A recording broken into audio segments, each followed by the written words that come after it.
السلام علیکم ورحمۃ اللہ۔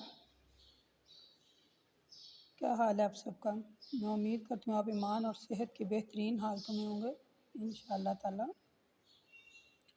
اللہ تعالی ہماری طرف آنے والے شر کو خیر میں بدل دیں۔ اللہ تعالی ہمارے والدین کی مغفرت فرمائے اور ہمیں صراط مستقیم پر چلائیں، آمین ثم آمین۔ آج کا ہمارا لیسن سورۃ بنی اسرائیل آیت نمبر 18 سے آج ہم پڑھیں گے۔ نحمدہ و نصلی علی رسولہ الکریم، اما بعد، فاعوذ باللہ السمیع العلیم من الشیطان الرجیم من ہمزہ ونفخہ ونفثہ، بسم اللہ الرحمن الرحیم۔ اللہم صلی علی محمد وعلی آل محمد کما صلیت علی ابراہیم وعلی آل ابراہیم انک حمید مجید۔ اللہم بارک علی محمد وعلی آل محمد کما بارکت علی ابراہیم وعلی آل ابراہیم انک حمید مجید۔ رب زدنی علما، رب زدنی علما، اللہم فقہنی فی الدین، اللہم فقہنی فی الدین۔ بسم اللہ الرحمن الرحیم۔ من کان یرید العاجلۃ عجلنا لہ فیہا ما نشاء لمن نرید ثم جعلنا لہ جہنم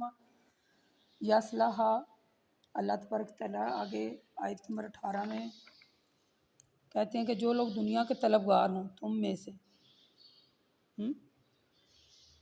تو ہم ان میں سے جس کو چاہے جتنا چاہتے ہیں اس دنیا میں اسے دے دیتے ہیں، پھر آخرت میں تو ہم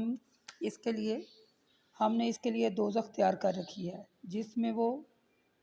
مثلا داخل ہوگا اور اس میں رہے گا۔ جو شخص آخرت کا طلبگار ہے اس کے لیے ایسی کوشش کریں گے جیسی کوشش اس کے حصول کے لیے ضروری ہے۔ وہ مومن بھی تو ایسے لوگوں کی کوشش کرنے کی قدردانی کی جائے گی۔ اور اے رسول، ہم آپ کے رب یعنی اپنی بخشش میں ان لوگوں کو بھی دیتے ہیں اور ان لوگوں کو بھی دیتے ہیں اور ان لوگوں کو بھی دیتے ہیں، یعنی ہماری بخشش سے دنیا کے طلبگار بھی فیض یاب ہوتے ہیں اور آخرت کے طلبگار بھی فیض یاب ہوتے ہیں۔ اور آپ کے رب کی بخشش کا دروازہ کسی پر بند نہیں ہے۔ اور اے رسول صلی اللہ علیہ وسلم، آپ دیکھیے کہ دنیا میں ہم نے بعض کو بعض پر کیسی فضیلت بخشی ہے اور آخرت و درجات کے لحاظ سے بھی برتر ہے، ٹھیک ہے، اور فضیلت کے لحاظ سے بھی برتر ہے یعنی ایک سے ایک پر، یعنی کہ درجہ بدرجہ فضیلت ہی ہے۔ یہ آیات بہت اچھی ہیں، ان آیات کو اچھی طرح یاد کر لیجیے گا۔ ان آیات میں اللہ تعالیٰ نے کہا ہے جو لوگ دنیا کے طلبگار ہیں، اللہ کہتے ہیں میں انہیں دنیا دے دیتا ہوں، اور جو آخرت کا طلبگار ہے اللہ کہتا ہے میں اس کو، جو آخرت کا طلبگار ہے اس کو وہ جیسی یعنی دنیا میں رہ کر کوشش کر رہا ہے کہ میں آخرت کا طلبگار ہوں، ہے نا، وہ مومن ہوا نا، تو ایسے مومن کی قدر دانی بھی کی جائے گی، اور جس کو مثلا جو اس نے سوچ رکھا ہے اسے کہیں زیادہ اللہ کہتے ہیں میں اسے فیض یاب کروں گا، ٹھیک ہے۔ اور جو آخرت کا بندہ طلبگار ہے اللہ تعالیٰ اس پر اور زیادہ رحمتیں کریں گے۔ اللہ کہتا ہے اللہ کی جو رحمت کا دروازہ ہے نا وہ کسی پر بند نہیں ہے۔ جو رحمت، اللہ تعالیٰ کہتے ہیں جو رحمت کا طلبگار ہے اس پر رحمت کی جاتی ہے، کسی پر بھی بخشش کا دروازہ جو ہے نا اللہ نے بند نہیں کیا ہوا۔ اور اللہ تعالیٰ نے درجے رکھے ہوئے ہیں، اللہ تعالیٰ درجہ بدرجہ ہر بندے کو دیتے رہتے ہیں۔ یعنی دین اور دنیا کے عیش و آرام میں جو مختلف پہلی امتیں میں تھیں وہ آخرت کو بھول گئی تھیں، تو پھر یہ آیات جو ہیں اس سلسلے میں ہیں کہ جو دنیا میں رہ کر، پتہ بعض قوموں کو پہلے ہم نے ذکر کیا، سورۃ ہود میں ہم نے پڑھا تھا کہ جو بعض قومیں تھیں وہ یعنی کہ وہ دنیا میں ہی گم تھی، تو پھر اللہ کہتا ہے جو بندہ دنیا میں گم ہے وہ دنیا میں گم ہی رہے، ہم اس کو دنیا میں ہی دیتے ہیں لیکن آخرت میں اس کا کوئی حصہ نہیں ہے۔ اور جو آخرت کا طلبگار ہے، ٹھیک ہے، تو وہ جیسی کوشش اس کے حصول کے لیے کر رہا ہے بشرط وہ مومن ہو، تو ایسے لوگوں کی کوشش کو ضرور اللہ تعالیٰ اس کی قدردانی کریں گے اور اسے عیش و عشرت میں داخل کریں گے۔ بات یہ ہے کہ اس آیت سے مجھے ایک بات اور معلوم ہوئی، وہ یہ کہ آخرت میں عیش و عشرت کے حصول کے لیے 2 شرطیں ہیں۔ پہلی تو یہ ہے کہ آخرت کے لیے خاطر خواہ کوشش کرے،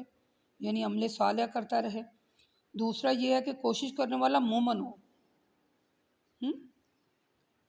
تو پھر اللہ تعالیٰ اس کی قدردانی کریں گے. اللہ باد ولیلاخرات اکبر درجات اکبر و اکبر و تفصیلاً، یعنی اللہ تعالیٰ درجہ درجہ پھر مومنوں کو ان کے انعامات دے گا. ٹھیک ہے. اس کے بارے میں ایک حدیث ہے، میں آپ کو سناتی چاہوں. اللہ کے رسول صلی اللہ علیہ وآلہ وسلم فرماتے ہیں، جو شخص راضی ہو کہ اللہ کے رب ہونے سے، یعنی اسلام کے دین ہونے سے اور محمد صلی اللہ علیہ وسلم کے نبی ہونے سے، تو اس کے لیے جنت واجب ہو گئی. تو حضرت ابو سعید کو اس پر بڑا تعجب ہوا. انہوں نے عرض کی، اے اللہ کے رسول، ان کلمات کو پھر ذرا دہرائیے، یعنی پھر فرمائیے. تو اللہ کے رسول صلی اللہ علیہ وسلم نے پھر فرمایا، ایک اور عمل جس کی وجہ سے بندے کو جنت میں 100 درجے ملیں گے. ایک درجے سے دوسرے درجے تک اتنا فاصلہ ہوگا جتنا فاصلہ آسمان اور زمین کے درمیان ہے. تو حضرت ابو سعید رضی اللہ تعالیٰ عنہ فرماتے ہیں، اے اللہ کے رسول، وہ کون سا عمل ہے؟ تو آپ نے فرمایا، اللہ کی راہ میں جہاد کرنا. اللہ کی راہ میں جہاد کرنا. ٹھیک ہے. یعنی ہمیں دنیا کے مال سے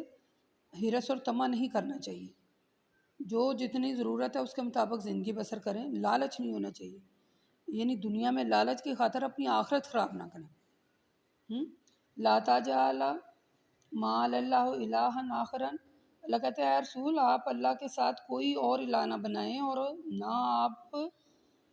یعنی اللہ کے سوا کوئی الہ نہ بنائیں. اور اللہ کی نصرت سے محروم. اللہ تعالیٰ کہہ رہے ہیں، غور سے سنیں اس آیات کو.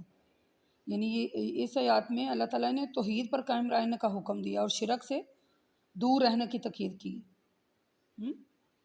یعنی اللہ تعالیٰ کہہ رہے ہیں اپنے رسول کو، اے رسول صلی اللہ علیہ وسلم، اللہ کے ساتھ کوئی الہ نہ بنائیں. اور آپ بھی یعنی اگر کوئی الہ یا کوئی شرک کریں گے تو اللہ تعالیٰ کی فتح اور نصرت سے محروم رہ جائیں گے. ٹھیک ہے. تو جو شخص ان چیزوں سے، یہ آیت دیکھیں، اس کا ترجمہ میں آپ کو پھر دوبارہ سناتی ہوں کہ اللہ پاک نے کہا ہے، اے رسول، آپ اللہ کے ساتھ کوئی الہ نہ بنائیں، ورنہ آپ بھی اللہ تعالیٰ کی رحمت اور نصرت سے محروم ہو جائیں گے. دیکھیں کہ جو بندہ شرک کرتا ہے وہ اللہ تعالیٰ کے نزدیک یعنی کہ وہ اس کی رحمت سے دستبردار ہو جاتا ہے، اور دنیا میں بھی ذلیل و خوار ہوتا ہے، اور آخرت میں بھی وہ جنت سے محروم رہ جاتا ہے. یہ جو آیات ہیں یہ بڑی زبردست آیات ہیں، ان کو اچھی طرح یاد کیجیے گا. یہ ہم اس کے بارے میں سورۃ آل عمران، سورۃ مائدہ، سورۃ آل عمران 151 میں اور سورۃ مائدہ آیت نمبر 72 میں بھی ہم نے اس کا ذکر پڑھا تھا. آگے اللہ تبارک و تعالیٰ فرماتے ہیں، وَقَضَىٰ رَبُّكَ أَلَّا تَعْبُدُوا إِلَّا إِيَّاهُ وَبِالْوَالِدَيْنِ إِحْسَانًا. اللہ تبارک و تعالیٰ نے اگلی آیات میں یہ کہہ رہے ہیں کہ والدین، یعنی کہ اللہ تعالیٰ کہتے ہیں کہ میری نافرمانی نہ کریں. اللہ کہتے ہیں، اے رسول، آپ کے رب نے حکم دیا ہے کہ اس کے سوا کسی کی عبادت نہ کرو، اور ماں باپ کے ساتھ حسن سلوک سے پیش آؤ. یعنی اللہ تعالیٰ کہتے ہیں کہ میرے ساتھ کسی کو شرک نہ کرو، اور ساتھ ہی اللہ نے ماں باپ کے ساتھ حسن سلوک کی تاکید فرمائی. اگر ماں باپ میں سے ایک یا دونوں تیرے سامنے بڑھاپے کو پہنچ جائیں تو ان میں سے انہیں اف تک نہ کہو، اور نہ انہیں جھڑکنا، بلکہ دنیا میں ان کے ساتھ ادب سے پیش آنا، اور شفقت اور محبت اور انکساری کے ساتھ اپنے بازو ان کے لیے جھکائے رکھنا، اور ان کے لیے اسی طرح دعا کرتے رہنا کہ اے میرے رب، انہوں نے مجھے بچپن میں جس شفقت کے ساتھ پالا تھا، میں بھی ان پر ویسی ہی شفقت فرماؤں گا. اور اے لوگو، جو کچھ تمہارے دلوں میں ہے اللہ اسے جانتا ہے، لہٰذا تم دل میں بھی ماں باپ کو بوجھ نہ سمجھنا، اور تم سعادت مند ہونے اور تم سے ماں باپ کی خدمت میں کوئی کوتاہی نہ ہو. اللہ تعالیٰ کی طرف رجوع کرنا، اور وہ تمہیں معاف کرے گا، کیونکہ وہ رجوع کرنے والوں کو معاف کر دیتا ہے. اور رشتہ داروں کو، مسکینوں کو، مسافروں کو ان کا حق دیتے رہنا، اور فضول خرچی نہ کرنا. فضول خرچی کرنے والے شیطان کے بھائی ہیں، اور شیطان کے بھائی ہیں، اور شیطان اپنے رب کا بڑا ہی ناشکرا ہے. اور اگر اپنے رب کی رحمت کی جستجو جس کے ملنے کی تمہیں مستقل امید ہو، تمہیں ان سے اعراض کرنا چاہیے. یعنی اس آیت میں اللہ کہہ رہے ہیں، اگر اپنے رب کی رحمت کی جستجو میں جس کے ملنے کی تمہیں مستقل یعنی مستقبل میں قریب امید ہو تو تم کسی اعراض میں نہ پڑ جانا، بلکہ نرمی سے سمجھانا۔ اور اے رسول، نہ تو ہاتھ کو بالکل گردن ہی سے باندھ لیجئے کہ کسی کو کچھ نہ دیں، اور نہ ہی بالکل کھول دیجئے کہ سب کچھ دے ڈالیں۔ اور اگر آپ ایسا کریں گے تو پھر آپ ملامت زدہ یعنی کہ خالی رہ جائیں گے۔ دیکھیں اللہ تعالیٰ نے یہ آیت بڑی اہم ترین آیت ہے زندگی گزارنے کے لیے۔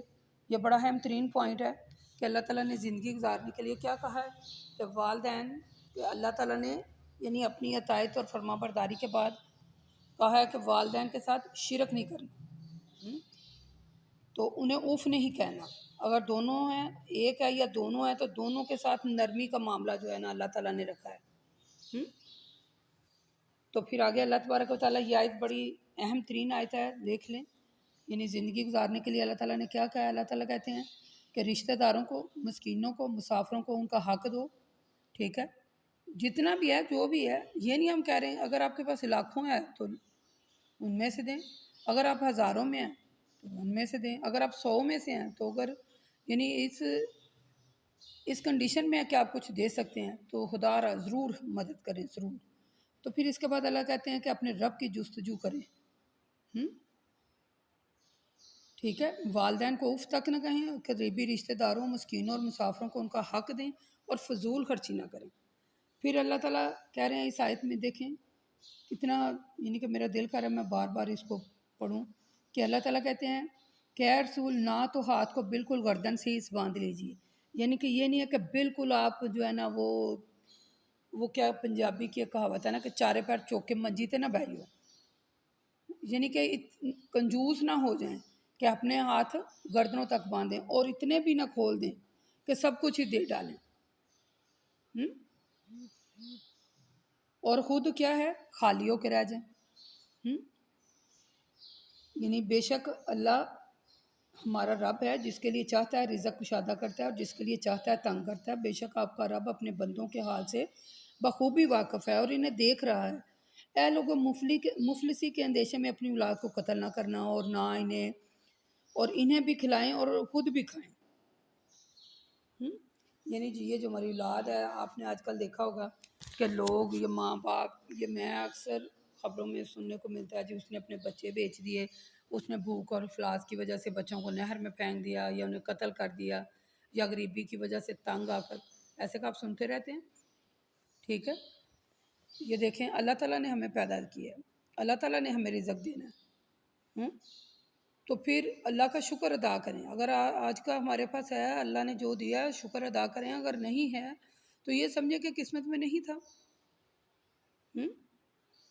یہ سمجھیں کہ قسمت میں نہیں تھا، نہیں ملا تو اس کا شکر ادا کریں، اس میں بھی کوئی بہتری ہے کہ اللہ تعالیٰ نے یعنی کہ رزق دیا ہے تو اس کا شکر ادا کریں، اور اگر نہیں دیا تو اس سے زیادہ شکر ادا کریں کہ اس میں بھی کوئی بہتری ہے۔ تو اللہ تعالیٰ دیکھیں ہم نے پڑھا کہ جس کے لیے اللہ تعالیٰ چاہتا ہے رزق کو کشادہ کرتا ہے، جس کے لیے چاہتا ہے تنگ کرتا ہے، ٹھیک ہے؟ تو اگر وہ چاہ رہا ہے، وہ بڑا بریک بین ہے، اگر وہ چاہ رہا ہے کہ تنگ ہے یا کھلا یا جو بھی ہے، تو ہر حال میں اللہ کا شکر ادا کریں۔ تو اللہ ہم دیکھ رہا ہے نا کہ اس کے بندے نیچے کیسے زندگی گزاری، اس کو تو بس وہ بندہ اچھا لگتا ہے جو شکر کرنے والا ہے، ٹھیک ہے؟ اور مفلسی کے یعنی کہ اندیشے سے اپنی اولاد کو کبھی بھی قتل نہ کریں، انہیں بھی چاہے کچھ بھی ہے انہیں بھی کھلائیں، خود بھی کھائیں ہوئے۔ اللہ کہتے ہیں رزق دینا تو ہمارے ذمہ ہے، تمہیں فکر کرنے کی کیا ضرورت ہے؟ بے شک اولاد کا قتل کرنا بہت بڑا گناہ ہے، اور زنا کے قریب بھی نہ جانا، اور بے شک یہ بڑی بے حیائی کا کام ہے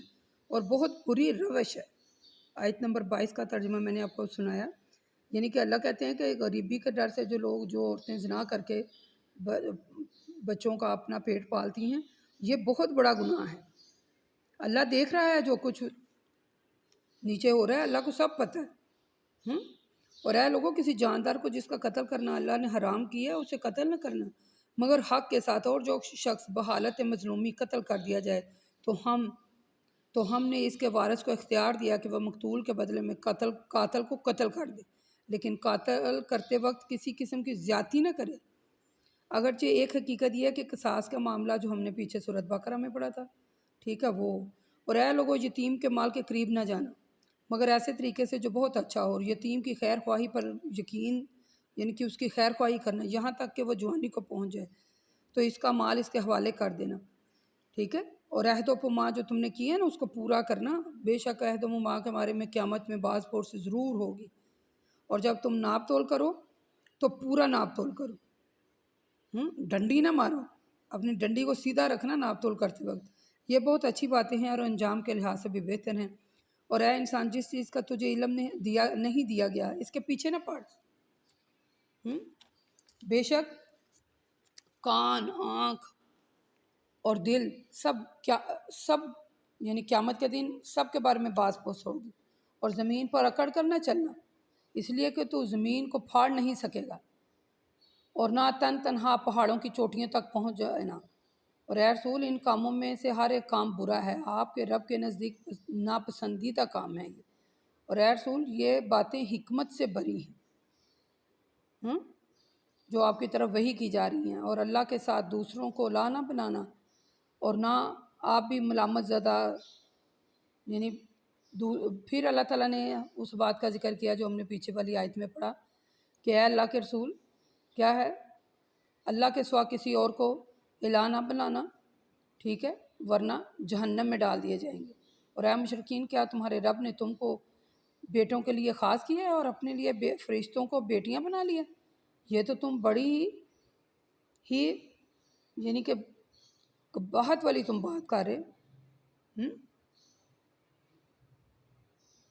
ٹھیک ہے، یہ دیکھیں اللہ تعالیٰ نے اپنے رسول کو اس آیات میں یہ جو ہمیں پیچھے پڑھی اور یہ بھی کہ کہا ہے کہ اللہ کے ساتھ کسی کو لانا بنانا، یعنی اپنے رسول کو بھی تنبیہ کر رہے ہیں، تو پھر ہم کدھر جا رہے ہیں، کدھر جا رہے ہیں ہم؟ یعنی اللہ نے شرک سے منع کیا ہے، والدین کی فرما برداری کا حکم دیا ہے، یعنی اللہ تعالیٰ نے ان آیات میں اپنے حقوق اور بندوں کے حقوق کا ذکر فرمایا، آپ نے ان کا ترجمہ غور سے سنیے گا دوبارہ اور خود بھی مطالعہ کیجیے گا قرآن پاک کھول کر کہ اللہ تبارک و تعالیٰ نے ان آیات میں اپنے حقوق اور بندوں کے حقوق کا تذکرہ کیا، اپنے حقوق اور بندوں کے حقوق کو، یعنی کہ کوئی بھی شخص کسی بندے کے لیے اللہ تعالیٰ کے حقوق میں شریک نہ کرے، بس میں آپ کو بتا دوں سب سے پہلے توحید کا ذکر کیا جو ہم پیچھے پڑھتے آ رہے ہیں، اللہ تعالیٰ کا یہ حق ہے کہ عبادت کی جائے اور اس کی عبادت میں کسی کو شریک نہ کیا جائے، آپ کے رب نے حکم دیا ہے کہ صرف اس کی عبادت کرو، اس کے علاوہ کسی دوسرے کو شریک نہ ٹھہراؤ، ہم نے اس کے بارے میں سورۃ بقرہ، سورۃ فاتحہ میں اس کی تشریح پڑھی، پھر اللہ کہتے ہیں کہ ماں باپ کے ساتھ حسن سلوک کرو، ٹھیک ہے، یعنی دوسری چیز، پہلی چیز ہے کہ اللہ کے ساتھ کسی کو شرک نہ کرو، اس کا شریک نہ ٹھہراؤ، اور دوسری بات کیا ہے کہ اللہ نے حکم دیا ہے ان آیات میں کہ اپنے والدین کے ساتھ حسن سلوک کرو، ایک ہیں یا دونوں ہیں، انہیں اف تک نہ کہو، محبت اور انکساری اور عاجزی کے ساتھ ان کے ساتھ زندگی بسر کرو، اور دل میں بھی یعنی کہ دل میں بھی ان کے بارے میں برا خیال مت لانا، اور ہر وقت اللہ کی طرف رجوع کرنا، اور پھر والدین کے حقوق جو ہیں یہ ہم نے پیچھے پڑھا کہ ان کے ساتھ حسن سلوک کرنا، ٹھیک ہے، اس کے بارے میں آپ کو پیچھے ہم پڑھ رہے ہیں والدین کے حقوق، اس لیے میں اس پر تھوڑی بات کروں گی، ایک حدیث آپ کو سناتی ہوں، حضرت اسماء، صحیح بخاری کی حدیث ہے، حضرت اسماء فرماتی ہیں کہ میری ماں رسول صلی اللہ علیہ وسلم کے زمانے میں میرے پاس آئیں اور وہ کافرہ تھیں، میں نے رسول صلی اللہ علیہ وسلم سے پوچھا کہ کیا میں ان کے ساتھ نیک سلوک کروں، تو آپ نے فرمایا ہاں، یعنی ماں باپ کا شکر ادا کرتے رہیں اور ان کی خدمت کی قدردانی کریں، سب سے زیادہ آپ کے مال و دولت کے سب سے زیادہ حقدار آپ کے والدین ہیں، ٹھیک ہے، ماں باپ کے ساتھ حسن سلوک کریں اور کسی قسم کی نافرمانی قطعاً نہ کریں، اس کے بارے میں ایک اور حدیث ہے، یہ ذرا آپ غور سے سنیے گا کہ حضرت انس رضی اللہ تعالیٰ عنہ فرماتے ہیں کہ رسول صلی اللہ علیہ وسلم نے کبیرہ گناہوں کا ذکر کیا، سنیں غور سے، کبیرہ گناہوں کا ذکر کیا تو آپ صلی اللہ علیہ وسلم نے فرمایا یہ وہ ہیں، یعنی کبیرہ گناہ کا ذکر کیا تو فرمایا کہ یہ کبیرہ گناہ یہ ہیں، لکھ لیں، اللہ کے ساتھ شرک کرنا، اللہ کے ساتھ شرک کرنا، ناحق قتل کرنا، والدین کی نافرمانی کرنا، تو پھر آپ نے فرمایا کہ کیا میں تم کو بڑے گناہوں میں سے بڑا گناہ بتاؤں، فرمایا جھوٹ بولنا، اور جھوٹی گواہی دینا، ٹھیک ہے۔ بڑے گناہ کون سے ہیں؟ اللہ کے ساتھ شرک کرنا، ماں باپ کی نافرمانی کرنا، کسی جاندار کو ناحق قتل کرنا، اور جھوٹی قسمیں کھانا اور جھوٹ بولنا۔ والدین کے ساتھ حسن سلوک کا جو ذکر ہم نے پیچھے بھی پڑھا ہے، اور میں نے آپ کو حدیث کے ذریعے بھی بتایا کہ والد کو جنت کا بہترین دروازہ سمجھا، اور والد کی اطاعت اور خدمت کو جنت میں داخل ہونے کا سبب سمجھیے، یعنی کہ والد کے بارے میں خاص کر، اور اپنے مال کو باپ کا مال سمجھے، یعنی جو آپ کے پاس مال ہے وہ آپ کے باپ کا مال ہے۔ اس کے بارے میں بھی میں آپ کو ایک حدیث سناتی چلوں۔ حضرت جابر رضی اللہ تعالیٰ عنہ کہتے ہیں کہ ایک شخص نے کہا، اے اللہ کے رسول، میرے پاس مال بھی ہے اور اولاد بھی ہے، اور میرا باپ چاہتا ہے کہ میرے مال میں سے اپنی ضرورت پوری کرے۔ اللہ کے رسول صلی اللہ علیہ وسلم نے فرمایا، تم اور تمہارا مال تمہارے باپ کا ہے، تم اور تمہارا مال تمہارے باپ کا ہے، یعنی والد جنت کے دروازوں میں سے بہترین دروازہ ہے، اور جنت کو ماں کے قدموں کے قریب سمجھے، یعنی ماں کی اطاعت اور خدمت کو جنت میں داخل ہونے کا سبب سمجھے۔ اس کے بعد تیسرا حکم یہ ہے کہ جو رشتہ دار ہیں، مسکین ہیں، مسافر ہیں، ان کے حقوق ادا کریں، نمبر 3 ہے۔ اس کے بارے میں بھی ہم نے بڑی وضاحت سے پیچھے پڑھا، یعنی یہ جو والدین کے بعد عزیز جو ہمارے رشتہ دار ہیں، یتیم ہیں، مسکین ہیں، اللہ کے رسول صلی اللہ علیہ وسلم فرماتے ہیں، جب کسی نے کچھ مانگا تو آپ نے انہیں کبھی نہیں یہ کہا کہ نہیں، یعنی جو بھی ہے، جو بھی آپ حسب توفیق رکھتے ہیں اس میں سے کچھ نہ کچھ دیں لازمی۔ اس کے بعد یہ ہے کہ مفلسی کے اندیشے سے اولاد کو قتل نہ کریں۔ یہ جو اولاد ہے یہ اللہ نے دی ہے، آپ شکر ادا کریں، اور لوگوں سے پوچھیں جن کی نہیں ہے۔ اس کے بارے میں ہم نے سورۃ انعام میں پڑھا تھا، 152 میں، سورۃ ہود میں بھی ہم نے پڑھا، آیت نمبر 6 میں، اس میں بھی دیکھ لیجیے گا۔ اس کے بعد ہے کہ زنا کے قریب نہ جائیں، یعنی یہ میں آپ کو پوائنٹ ہائی لائٹ کروا رہی ہوں، جو ہم نے ابھی آیات پڑھی ہیں ان کے بارے میں، ان میں یہ خاص ذکر تھا، اور علیحدہ علیحدہ اس لیے کر رہی ہوں کہ آپ لوگ لکھ لیں اور ان سے بچیں۔ زنا کے قریب بھی نہ جائیں، کسی نفس کو ناحق قتل نہ کریں۔ اس کے بارے میں بھی سورۃ مائدہ میں ہم تفصیل سے پڑھیں، آیت نمبر 1 سے 4 تک دیکھ لیجیے گا، ٹھیک ہے۔ کسی کو بھی اللہ تعالیٰ کے مد مقابل نہ کھڑا کریں، اور یتیم کے مال کے قریب بھی نہ جائیں۔ ہم نے بڑی وضاحت سے پیچھے پڑھا تھا سورۃ نساء میں، ٹھیک ہے، کہ یتیم کے مال کے پاس بالکل نہ جائیں، آیت نمبر 5 اور 6 میں، اور جو وعدہ کرتے ہیں اسے پورا کریں۔ اس کے بارے میں ہم نے پڑھا تھا نا سورۃ نساء میں۔ ناپ تول میں کبھی کمی نہ کریں، ناپ تول اپنا پورا رکھیں، ٹھیک ہے، اور جس چیز کے بارے میں آپ نہیں جانتے اس کے پیچھے نہ پڑیں، ٹھیک ہے۔ قیامت کے دن اللہ تعالیٰ ہمارے یہ جو اعضاء ہیں نا، کان، آنکھ، ناک، ہاتھ، سب سے پوچھا جائے گا، ہماری زبان پر پٹی باندھ جائے گی، اور ان سب چیزوں سے دیکھا جائے گا، پوچھا جائے گا کہ یہ جو اللہ تعالیٰ نے تمہیں نعمتیں دی تھیں ان کا شمار کہاں کہاں کیا۔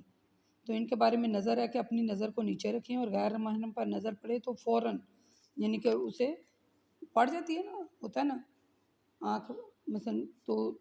اپنی نیت صاف رکھیں، اپنے دل کو پاک صاف رکھیں، اپنے دل میں ذرا بار خیال نہ لائیں کہ یہ ایسے، مثلا آپ سمجھ رہے ہیں کہ میں کیا سمجھانے کی کوشش کروں۔ اپنی چال کے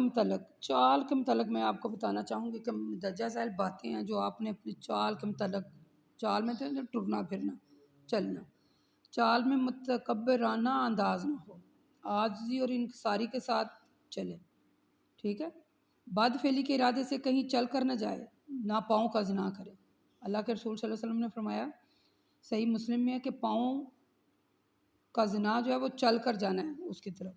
اپنی چال میں میانہ روی رکھے۔ عورتیں اس طرح نہ چلیں کہ ان کے پاؤں سے زیورات کی جھنکار ہے، وہ جو ان کے پاس زیبیں پہنی ہوتی ہیں نا، وہ ان کے بارے میں، ٹھیک ہے، اور پرسکون انداز میں چلے، گھبرا کر نہ چلے، اور بھاگنے سے پرہیز کرے۔ عورتیں جو ہے نا خاص کر چلتے وقت نگاہیں نیچی رکھیں، اور ادھر ادھر جب چلیں تو ادھر ادھر جھانکے مت، یعنی کہ یہ جو میں نے آپ کو احکامات سنائے ہیں اور موٹے موٹے پوائنٹ ہائی لائٹ کروائے ہیں، ان کو خاص کر یاد رکھیے گا، ٹھیک ہے۔ یہ بڑی اہم ترین چیزیں ہیں جو اللہ تعالیٰ نے یہ ہماری زندگی گزارنے کے لیے ہمیں بتائی ہیں، ٹھیک ہے۔ یہ زندگی گزارنے کے لیے یہ ہم قانون اللہ تعالیٰ نے بتائے ہیں یہ، اور یہ حد مقرر کر دی ہیں کہ یہاں تک یہ کر سکتے ہیں اور یہ نہیں کر سکتے. تو وہ میں نے وضاحت سے آپ کو سنا دیا ہے. اور آپ خود بھی سورۃ بنی اسرائیل ہے آیت نمبر 40 تک، آیت نمبر 18 سے 40 تک آج ہم نے پڑھا ہے. آپ نے خود اس کا مطالعہ کرنا ہے، خود اس کو پوائنٹ کو نوٹ کرنا ہے، خود بھی اس کو پڑھیں. میں نے تو آپ کو بتا دی نا، موٹے موٹے پوائنٹ ہائی لائٹ کروائے ہیں، پیچھے بھی ہم پڑھ کے آئے اس لیے میں نے تھوڑی تفصیل کی. لیکن میں خود آپ سے کہہ رہی ہوں کہ آیت نمبر 18 سے سورۃ بنی اسرائیل